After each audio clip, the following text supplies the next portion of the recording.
జగన్మోహన్ రెడ్డి గారి గురించి మాట్లాడాలంటే రోజంతా సరిపోతుంది. మీ అందరికీ తెలుసు ఆయన చేసినటువంటి అరాచకాలు. అయితే ఒకే ఒక్క విషయం తీసుకుందాం. ఇప్పుడు నిన్న మొన్న హడావుడిగా ల్యాండ్ టైటిలింగ్ యాక్ట్ అని కొత్తది ఒకటి తీసుకొచ్చారు ఆయన. ఏమయ్యా 33,000 ఎకరాలు ఇస్తే ఇది నీకు కట్టడం చేతకాక ఒక అసమర్థుడిలాగా ఉండి ఈ కొత్త యాక్ట్ తీసుకొచ్చి దీని ద్వారా నువ్వు సాధించేది ఏంటి? జనాలకి ల్యాండ్ ఫస్ట్ ఎక్కడ పడితే అక్కడ సర్వేలు చేసి ఆయన బొమ్ముండే విధంగా 100 కోట్ల రూపాయలు పెట్టి రాళ్లు పాతారు. నేను ఒకటే చెప్తా ఉన్నా, జగన్మోహన్ రెడ్డి గారు, నీకు నీ రాజకీయ పార్టీకి నీ ప్రభుత్వానికి పూర్తిగా పెద్ద బొమ్మేసే రోజు ఇంకొక 10 రోజుల్లో జరగబోతా ఉంది. నీ రాళ్ళు మీకెందుకు? రోజు పొద్దున్నే ఆ పొలానికి వెళ్ళేవాళ్ళు నీ మొహం చూసుకుంటా, నీ వినాశకపు నవ్వు చూసుకుంటా బతకాల్సిన అవసరం ఏముంది మా అందరికి? ఏదైనప్పటికీ వచ్చిన వెంటనే ఆ రాళ్లన్నీ పీకిచ్చేస్తాం. ఒకటి, ప్రజాధనం నువ్వు వాటిని విపరీతంగా వాడావు, అయినా సరే వాటిని తీసేస్తాం. రెండోది, ల్యాండ్ టైటిలింగ్ యాక్ట్ ద్వారా వివాదాలు వీళ్లే సృష్టించి దీన్ని నిర్ణయించేది అధికారులంట. ఇక మరి లాయర్లు ఎందుకు? లా 3 సంవత్సరాలు 4 సంవత్సరాలు వాడు చదువుకోవాల్సిన అవసరం ఏముంది? ప్రతి సమస్యని నీ మనుషులు నీ కోటరీ అంతా తీర్చేస్తే మరి లాయర్లందరూ ఎందుకు?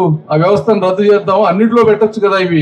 ఇది పరిస్థితి. వాళ్ళందరూ వాళ్లే వివాదాలు సృష్టించి వాళ్లే తీర్పిచ్చి ఈ కొంతమంది విదేశాల్లో ఉన్న ల్యాండ్స్ కానీ లేకపోతే ప్రభుత్వానికి సహకరించినటువంటి వాళ్ళ ల్యాండ్స్ కానీ లాక్కోవటం, మరి అప్పులు పెట్టడం. ఆయన ఏముందో ఆయన దుర్మార్గపు ఆలోచన.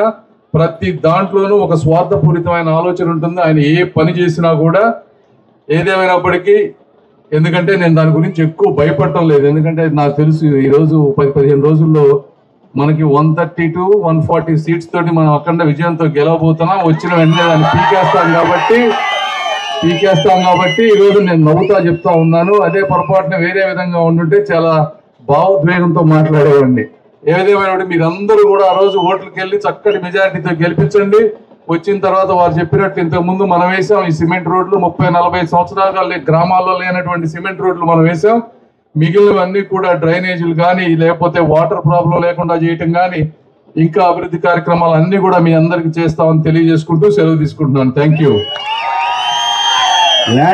వారికి అధికారం తప్పించి ఆ చేతులు తాళాలకి చేతులంతా కూడా వెనకుండే ఒక సజ్జల రామకృష్ణారెడ్డి గారు ఇంకొకరికో ఉంటాయి తప్పించి వీళ్ళు ఏమీ చేయలేనటువంటి పరిస్థితి. ఏమీ చేయలేక అక్కడి నుంచి ఇక్కడికి వచ్చి రాజధాని ప్రాంతంలో సుచరిత గారు ఏం చేస్తారు చెప్పండి? ఏమీ చేయలేరు. కాబట్టి దళిత బిడ్డ, మరి అదే దళిత బిడ్డలు డాక్టర్ సుధాకర్ అనే వ్యక్తి ఒక మాస్క్ అడిగితే ఆయనని మానసిక రోగిగా చిత్రీకరించి చంపించిన మాట వాస్తవం కాదా? మన ఆ రోజు మీరేం చేశారు? హోంమంత్రిగా ఉన్నప్పుడు అపశుభం తెలియని అమర్నాథ్ గౌడ్ ని ఆ రోజు పెట్రోల్ పోసి చంపారా లేదా? చిన్నపిల్లవాడిని ఆ రోజు జగన్మోహన్ రెడ్డి గారు ఏమన్నా దాని గురించి మాట్లాడారా? ఇది పరిస్థితి. ఇట్లాంటి దుర్మార్గం చేస్తూ అన్నా క్యాంటీన్లు ఉన్నాయి. అన్నా క్యాంటీన్లో తినేది ఎవరు? అయోధ్య రామిరెడ్డి గారు తింటారా? అన్నా క్యాంటీన్లో డబ్బున్న అయోధ్య రామిరెడ్డి గారు తింటారా? విజయసాయి రెడ్డి గారు తింటారా? సజ్జల రామకృష్ణారెడ్డి గారు తింటారా? లేకపోతే జగన్మోహన్ రెడ్డి గారు తింటారా? అక్కడ భోజనం పొద్దున్నుంచి సాయంత్రం వరకు కష్టపడే కార్మికులు తింటారు. ఇంట్లో వంట వండుకోలేక పొద్దున్నే పనికి వెళ్తూ మధ్యాహ్నం పూట 5 రూపాయలకి మంచి భోజనం.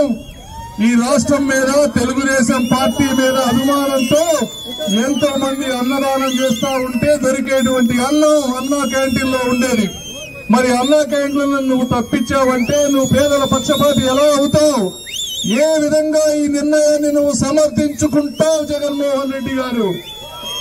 ఇది వాస్తవాలు బ్రదర్స్, మీరందరూ అర్థం చేసుకోండి. కులాల కుంపట్లలో మతాల మారణ హోమంలో మీరు నలిగిపోకుండా వాస్తవాలు తెలుసుకొని మీకు ఎవరైతే అభివృద్ధి చేస్తారో వాళ్ళకి ఓటు వేయండి. మీ చూపించే అభిమానాన్ని అభివృద్ధి రూపంలో మేము మళ్లీ వచ్చి అద్భుతంగా తిరిగిస్తామని తెలియజేసుకుంటూ ఈ అపూర్వ స్వాగతం ఇచ్చిన మీ అందరికీ కూడా హృదయపూర్వక కృతజ్ఞతలు తెలుపుకుంటూ సెలవు తీసుకుంటున్నాం. Thank you.